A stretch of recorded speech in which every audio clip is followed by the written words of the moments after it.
মই যেনে হ'লেও এটা দৰৱ মই তেওঁক আনি দিব পাৰিম বা তেওঁক অকণমান হেৰি কৰিব পাৰিম। কি হৈছে তেওঁ কেঞ্চাৰ হৈছে। এইখন ঘৰৰ অৱস্থাটো চাওকচোন। তলত তেওঁলোকৰ ঘৰ আছিল, বানপানীয়ে ভাঙি দিলে।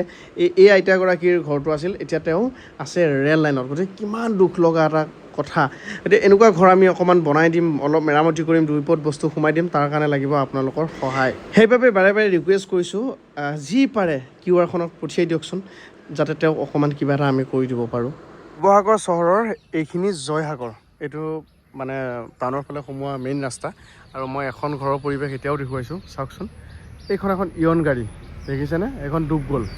এইটো ঘৰ, এইটো তেওঁ নঙলা সোমাই যোৱা ৰাস্তাটো এতিয়াও চাওক। এয়া টাউনৰ দৃশ্য দেই, চাওকচোন। এইখন গাড়ীখন এখন গ'ল আৰু, এখন ডুবি গৈছেতো। বাইদেউহঁতৰ ঘৰলৈ যোৱা এইটো ৰাস্তা, আৰু এই ভিতৰলৈ এইটো তেওঁলোকৰ ঘৰ। বাইদেউ এতিয়াও নাও লৈ যায়নে ঘৰলৈ? নাও লৈ ন? ইয়াত থকা কিমান দিন হ'ল? এসপ্তাহ ধৰি এনেকৈ আছে ন? ইয়াতে বনাইছে, ইয়াতে খাইছে আৰু ৰাস্তাৰ ওচৰতে। মই অকণমান পৰিৱেশটো দেখুৱাইছোঁ। ইয়াত খানা এনেকৈ বনাই আছে। এইফালে পানী, ঘৰৰ ফালেও দুই এবাৰ চাই। ইয়াতো বনাইছে এনেকৈ। আপোনাৰ একেলগে খাইছে কেইবাটাও পৰিয়াল লগ হৈ? 7টা পৰিয়াল একেলগে খাইছে। এখন ঘৰ, পৰিৱেশটো চাওক আপোনালোকে। তোমালোকৰ ঘৰ কোনটো? এইটো। আৰু এইটো কাৰ ঘৰ? আইতাহঁতৰ ঘৰ। অঁ, এইখন ঘৰ। আৰু এতিয়া বাইদেৱে কাপোৰ ধুই আছে। কাপোৰ ধুই আছে ন? ঘৰৰ কিবা বাছিল নে ভিতৰত? চব গ'ল ন? অকল পানী কাপোৰ পাইছে, তেনেকৈ খুজিছে। ক্লাছ 10ত ছোৱালীজনী একো ৰাখিব নোৱাৰে মানে, অকল খাই কাপোৰ তাৰ বস্তুকেইটাই কাগজ পত্ৰকেইটা বাচিলে গাল মাছ চব লাডু পানী হ'ল। এতিয়া এইবোৰ পানী আকৌ পিন্ধিবনে? এইবোৰ পানীত ধুই উপায় নাই। বিভিন্ন ধৰণৰ গোন্ধবিলাক আহিছে বিভিন্ন ঠাইৰ পৰা। মানে ক'ৰ পৰা কি আহি ক'ত ৰৈ আছে, মৰা পচা বস্তু তাৰ হিচাপ নাই। এখন গাঁও হে, এইবিলাক ঘৰ চাওকচোন, একো নাই, একোৱে নাই। ঘৰ একো নাই। চাওকচোন পৰিৱেশ। এইবোৰ ধান, কিতাপ, এইবোৰ পিন্ধা পেণ্ট, কাপোৰ, নতুন গেঞ্জি, এইবোৰ গেঞ্জি, গামোচা চাওকচোন। এই গোটেইখিনি গামোচা। এখনকৈ আমি ঘৰত সোমাইছোঁ। ঘৰৰ পৰিৱেশবিলাক চাই গৈ আছোঁ। এইটো দাদাহঁতৰ ঘৰ, চাওকচোন। ভিতৰত বোকা, বোকা আৰু বোকা।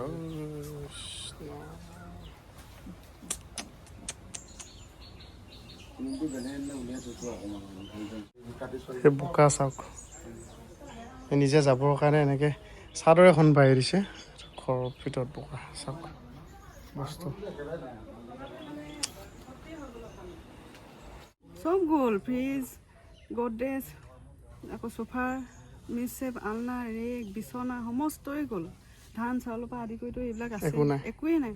টিঙৰ ওপৰত পানী গ'ল। আৰু ছোৱালীজনী কিতাপ পত্ৰলৈ মোৰ চিন্তা হৈছে। ইউনিফৰ্ম নাই, কিতাপ পত্ৰ নাই, একোৱেই নাই। তাই কিহত পঢ়ি আছে? এইবাৰ ক্লাছ 9ত। ক্লাছ 9। এইফালে ভণ্টি আছে, ক্লাছ 9। ভণ্টি, তোমাৰ নামটো? নমস্কাৰ, মোৰ নাম শ্ৰীমতী বিদিশা দুৱাৰা। বিদিশা দুৱাৰা। কোন ক্লাছত? ক্লাছ 9। অঁ, তোমাৰ একো নাবাছিল ন? চব কাগজ পত্ৰ চব গুচি গ'ল, কিতাপ পত্ৰ চব শেষ। পানী চাওকচোন ক'লৈকে হৈছে। তুমি ইয়াত এনেই থিয় হৈ দিয়াচোন। তুমি ইয়াত থিয় হৈ দিলে মই ৰাইজক দেখুৱাব পাৰিম যে কিমান ওপৰলৈকে। চাওক, তাই ইয়াত তাই থিয় হৈছে, তাইৰ পৰা আৰু দুফুট ওপৰলৈকে সেয়া পানী।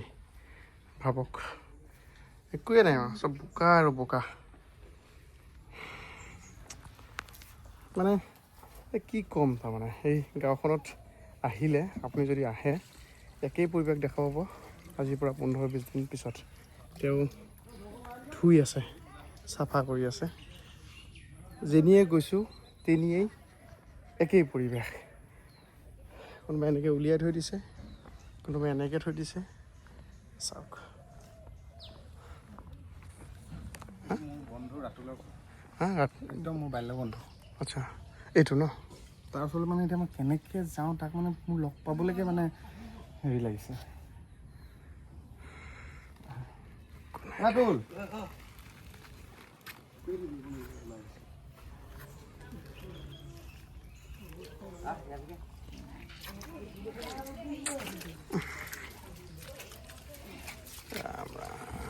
এইটো ঘৰ বস্তু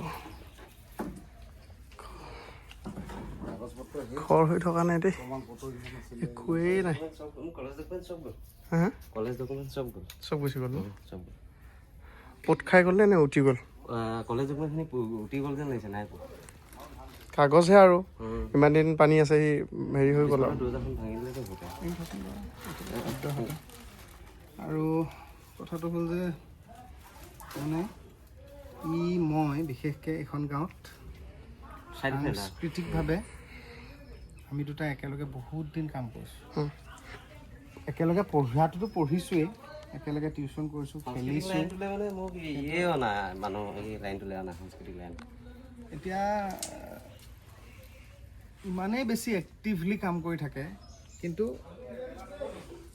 কেৱল মানে নিজৰ ঠাইত থাকে কি হ'ল কেৱল নিজৰ ঠাইৰ পৰাই সৰু সুৰা কাম কৰি এই ঘৰখন ঠন ধৰিছিলে আমি এই ঘৰখনৰ অৱস্থা আগতে বহুত ভাল আছিল বুলি ক'ব যোৱা নাই আগতেতো আৰু বেয়া আছিলে বেয়া আছিলে কিন্তু এতিয়া অকণমান সি কষ্ট কৰি এই ঘৰখন সজাইছিলে আমি একেলগৰ যদি সি এতিয়ালৈকে তাৰ নিজৰ বিয়াখনকে পাতিব পৰা নাই আমি কেতিয়াবা কওঁ বিয়া পাত আকৌ সি কি কয় জানা নাই কি খুৱাম ঘৰখনেই নাই ক'ত আনি ৰাখিম সেই ৰাখিবলৈ চেষ্টা কৰা ঘৰখনো আজি মানে এয়া মানুহৰ সপোন কিমান পৰ্যায়লৈকে মানে ভাঙি চুৰমাৰ হৈ গৈছে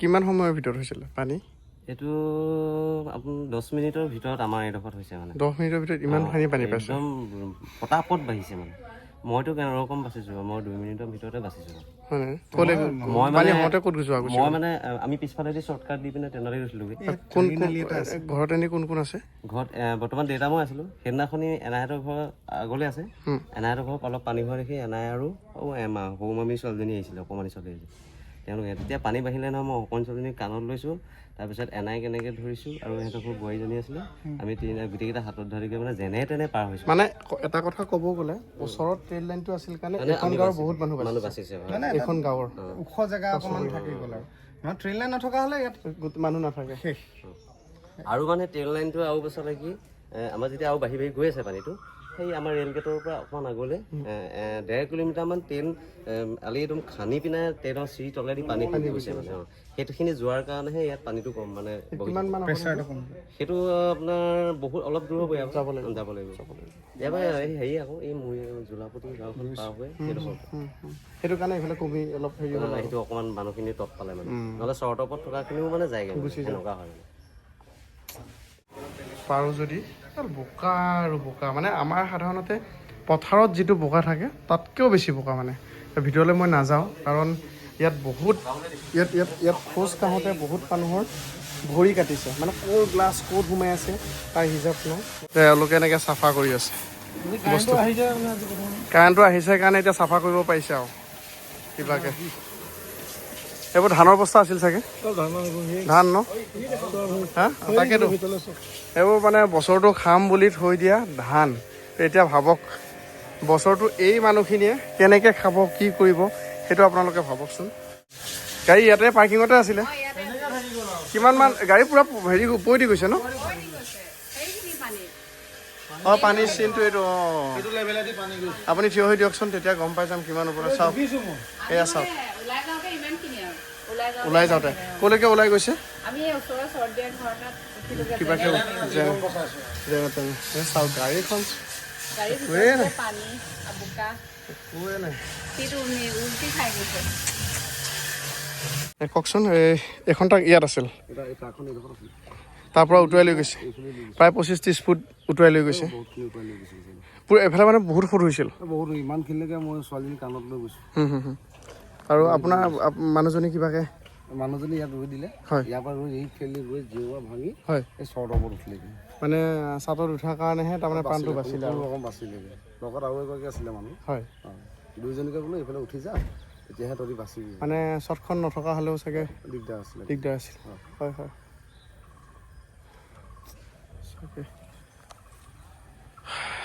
ট্ৰাক এখন যদি মহতিয়ালৈ গৈছে পানীয়ে, গতিকে কিমান ফুট পানী ওপৰলৈকে হৈছিলে। অঁ, কাৰেণ্ট আছিলে পূৰা পানী ফুট। নাই গমেই পায় এখন যদি উটুৱাই লৈ গৈছে, আৰু মানুহ কি জীৱ জন্তু কি পকাই লৈ গুচি যাব তাৰমানে ছেকেণ্ডত। ককাইদেৱে মোক লৈ আহি আছে ট্ৰেইন লাইনে আহি আছোঁ। এই ট্ৰেইন লাইনৰ আগতো অৱস্থা নাই। কিমানমান ছিঙি লৈ গৈছে? এইফালে ছিঙিলা বহুত ছিঙি লৈ হয় নেকি? মানুহৰ একদম ঘৰৰ হোটেল দি একদম এটা বাঢ়ি এইখন ঘৰ এখন মই দেখুৱাইছোঁ আপোনালোকক। এখন ঘৰ চাব। এতিয়া তেওঁলোকে ইয়াত আছে, ইয়াত এনেকৈ থাকিব লগা হৈছে তেওঁলোক। সেইটো এতিয়া তেওঁলোকে থকা ঘৰ। আৰু এইটো আপোনাক সুধিছোঁ, আপোনালোকৰ ঘৰ? হয়, এইফালেদি পূৰা ফুটবল একেবাৰে ঠেলি লৈ গ'ল ঘৰ। একোৱেই নাই ঘৰৰ? একোৱেই নাই, চফা। কিবা বাচিলনে? বাচিবলৈ একোৱেই নাই মুঠতে। মানুহকেইটা যেনে তেনে বাচিছোঁ। হয়। ঘৰত কোন কোন? আপুনি? ল'ৰা এটা, মই। আপুনি আৰু ল'ৰা এটা ন? হয়। এইটো সিহঁতৰ সপোনৰ ঘৰ আছিল। আৰু সপোনৰ ঘৰখন ধান বান হোৱাৰ পিছত তেওঁলোকে ইয়াত আছে, এইটো ঘৰত আছে বৰ্তমান। চাওক, এইটো ঘৰ নহয়, এখন চালি দি পেলাই কিবাকে জীৱনটো ৰক্ষা কৰি আছে। বৰষুণ যাক গাত নপৰাকৈ কিবাকে আছে আৰু কিবাকে। প্ৰত্যেকটো ভিডিঅ'ত সেইকেইটা আমি কৈছোঁ যে আপোনালোকে যি পাৰে সহায় কৰক মানুহখিনিক। আমিও সহায় কৰি আছোঁ, লাগি আছোঁ। আমাৰ যোগেদি যদি কোনোবাই কিবা সহায় কৰিব বিচাৰে, মই QR ক'ড দিয়া আছে স্ক্ৰীণত, আপোনালোকে অকণমান সহায় কৰক। আমি আজি বুলি নহয়, আমি আজি এসপ্তাহ হ'ল ইয়াত লাগি থকা। শিৱসাগৰৰ বিভিন্ন ঠাইত আমি গৈছোঁ, পৰিৱেশ দেখুৱাইছোঁ, মানুহবিলাকৰ দুৰ্দশা দেখুৱাইছোঁ। আৰু আমি চেষ্টা কৰিম 15-20 দিনমান পিছত আমি আকৌ ইয়ালৈকে আহিবলৈ চেষ্টা কৰিম। আৰু ৰাইজক যি পাৰোঁ সহায় সহযোগিতা কৰিম, যদি আপোনালোকে আমাক সহায় সহযোগিতা কৰে। আৰু মুখ্যমন্ত্ৰী ডাঙৰীয়াকো অনুৰোধ জনাইছোঁ, অসম চৰকাৰক অনুৰোধ জনাইছোঁ, আপোনালোকে যাতে অকণমান মানুহখিনিক অকণমান টাইম লওক, কথা নাই, ভালকৈ ছাৰ্ভে কৰি অকণমান যাতে মানুহখিনিক কিবা এটা হ'লেও সহায় কৰে। নহ'লে এই মানুহখিনি ঠন ধৰি উঠিবলৈ বহুত যুগৰ প্ৰয়োজন হ'ব। কাৰণ জিৰ' হৈ গৈছে। কোনোবাই যদি 50 বছৰে কষ্ট কৰি এটকাকৈ জমাই নিজৰ ঘৰখন বনাইছিল, তেওঁ যদি দিন হাজিৰা কৰি আপুনিতো দিন হাজিৰা কৰে, দিন হাজিৰা কৰি 2 টকা বচাই যদি তেওঁ ঘৰখন বনাইছিল, এতিয়া আকৌ নতুনকৈ আৰম্ভ কৰিব লাগিব। আৰু নতুনকৈ আৰম্ভ কৰিবলৈ সেই ডেকা শক্তিটো তেওঁৰ তাত থাকিব লাগিব। ডেকা দিনত তেওঁ যিটো কষ্ট কৰিছিল এতিয়া নোৱাৰিব। সেইকাৰণে কৈছোঁ যে অসম চৰকাৰে এই ক্ষেত্ৰত সহায় কৰিবই লাগিব। চৰকাৰখনে সহায় নকৰিলে নহ'ব তাৰমানে। সেইটো সম্পূৰ্ণ দাবী। অসমৰ প্ৰত্যেকজন ব্যক্তিয়ে লিখিব লাগিব ছ'চিয়েল মিডিয়াত, প্ৰত্যেকজন ব্যক্তিয়ে সহযোগ কৰিব লাগিব, অসম চৰকাৰে সহযোগ কৰিব লাগিব এই ক্ষেত্ৰত। 3খন বাইক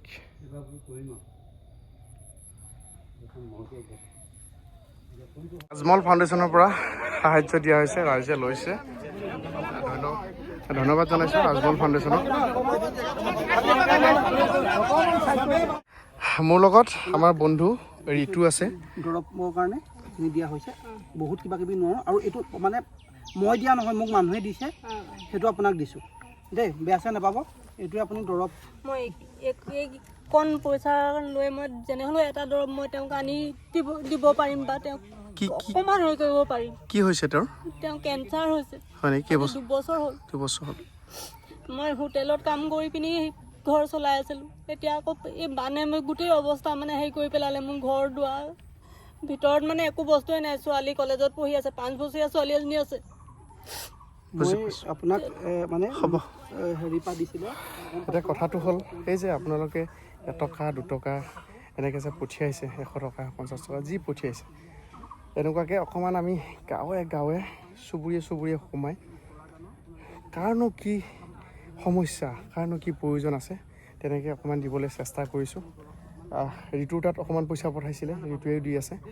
মোৰ ফালৰ পৰা মই কৈ আছোঁ, দেৱাশিষ দাই কৰি আছে। যিমান পাৰি মানুহখিনিক আমি মাত দিবলৈ বা তেওঁলোকৰ সুখ দুখৰ সমভাগী হ'বলৈ চেষ্টা কৰিছোঁ আপোনালোকৰ সঁহাৰিৰ কাৰণে। সেইকাৰণে মই কৈছোঁ, কোনোবা যদি এই অঞ্চললৈ আহিব পৰা নাই, কাইণ্ডলি আপোনালোকে যি পাৰে, মই QR দিছোঁ, যি পাৰে আপোনালোকে পঠিয়াওকচোন। যি পাৰে যোনসকলে মোৰ ভিডিঅ' চাই আছে মই ৰিকুৱেষ্ট কৰিছোঁ, মই কেতিয়াও এনেকৈ ৰিকুৱেষ্ট নকৰোঁ বোলে পইচা দিয়ক কিবা দিয়ক, আজিলৈকে তেনেকৈ কৰা নাই। কেৱল ৰাইজৰ স্বাৰ্থত এই দুৰ্ভিক্ষ এই সময়ত মই আপোনালোকক ৰিকুৱেষ্ট কৰিছোঁ, যি পাৰে মই QR দিছোঁ, QRত পঠিয়াই দিয়ক, আমি ইয়াত আহি দিম। বন্ধু ঋতু আছে, যোৰহাটৰ পৰা আহিছে, সাংবাদিক লগতে সমাজকৰ্মী, বিভিন্ন সহায় সহযোগিতা কৰিছে। কেঞ্চাৰ হোৱা পেচেণ্ট এজনক কিবা কিবি দিলে আৰু ঘূৰিও ফুৰিছে, কাৰোবাক পঢ়োৱা দায়িত্বও লৈছে তেওঁলোকৰ ফালৰ পৰা, তেওঁলোকৰ চেনেলৰ ফালৰ পৰা। খুব ভাল কথা, এইটো এনেকুৱা দেখা নাই চাগে আগত। সমাজকৰ্মী নহয়, এইটো তোমাৰ যেনেকৈ দায়িত্ব, আমাৰ দায়িত্বখিনি কৰিবই লাগিব। প্ৰথম কথা হ'ল এনেকুৱা দুৰ্যোগ মুঠতে ক'তোৱে নাহক, কেতিয়াও নাহক। তুমি মই জন্মৰ পৰা এনেকুৱা দুৰ্যোগ আমি দেখা নাই। আজি তুমি 60-70 বছৰ বয়সৰ ব্যক্তিজনক সোধা, তেতিয়া ক'বা যে 80 দশকত 80 চনত এটা হৈছিলে, তেওঁলোকে দেখা নাই। গতিকে এই অঞ্চলৰ মানুহক যেতিয়া আমি আহিছোঁ, আজি এতিয়া ধৰা কেঞ্চাৰ পেচেণ্ট, তেওঁ পত্নীয়ে ইয়ালৈকে যেতিয়া ডিঙিলৈকে পানী গিলি তেওঁক ভূত উঠাই লৈ আহিছে। কি দুৰ্যোগ, কি পৰিৱেশ, তুমি মানে বুজাব নোৱাৰা এক পৰিৱেশ। তুমি যাৰ ঘৰলৈকে যোৱা, বতৰ ফৰকালে শুকাই গ'ল, পলস ইয়ালৈকে পলস, ইয়াত তোমাৰ ভৰি, মোৰ ভৰি, আমাৰ ভৰি, এয়া ভৰি, যাবলৈ অৱস্থা নাই আৰু দুৰ্গন্ধ একো অৱস্থা মানে পৰিৱেশে নাই। তোমাক এতিয়া ধৰা কোনোবাই, আমিতো নিজে দিব পৰা নাই, আমি ক'ৰবাত কিবা এটা দিছোঁ, কিন্তু আমাক এতিয়া আমি যেতিয়া আহিছোঁ মানুহে গম পাইছে, তেওঁলোকক মানুহখিনি কিন্তু মন খুলি দি দিছে। কোনোবাই মোক পইচা 5,000 দিছে, তেওঁ কেঞ্চাৰ যিহেতু তেখেতৰ দৰৱ কিনিবলৈ নাই, দি দিছোঁ। তুমি ব্যক্তিৰ ঘৰৰ অৱস্থা নাই, তুমি দি দিছা, কোনোবাই দিছে। আৰু চবতকৈ ভাল লাগিছে মানুহ, কিন্তু চৰকাৰৰ এভাগ কাম মানে জনসাধাৰণে কৰি দিলে। তুমি কালি দিনটোত যিটো ভিৰ, এই ভিৰটো সদায় হওক, মানুহৰ বাবে হওক। নেপালী বস্তি ডেফিনেটলি একতাটো দেখুৱাইছে। মানুহৰ যিটো যুৱ সংযোগ এটা নাইকিয়া হৈছিল ন, মানুহে মানুহৰ বাবে যিটো আছিলে, ভূপেন হাজৰিকাদেৱে যিটো কথা কৈ থৈছিলে, সেইটো নাইকিয়া হৈ আহিছিল। কিন্তু এই দুৰ্যোগটোৱে আকৌ দেখুৱাই দিলে যে মানুহে মানুহৰ বাবে। আৰু আমি নেপালী খুঁটি বুলি যিটো জেগাত আছিলে, জেগাত আমি গৈছিলোঁ, সেই জেগাটো যোৱাকালি প্ৰায় 10,000ৰ ওপৰত পাব্লিকৰ গাড়ী সোমাইছে ৰিলিফ দিবলৈ। গতিকে ধন্যবাদ জনাইছোঁ পাব্লিকক, প্ৰত্যেকজন পাব্লিকক ধন্যবাদ জনাইছোঁ। বহুত কাম আপোনালোকে, চৰকাৰৰ বহুত দায়িত্ব আপোনালোকে পালন কৰিছে।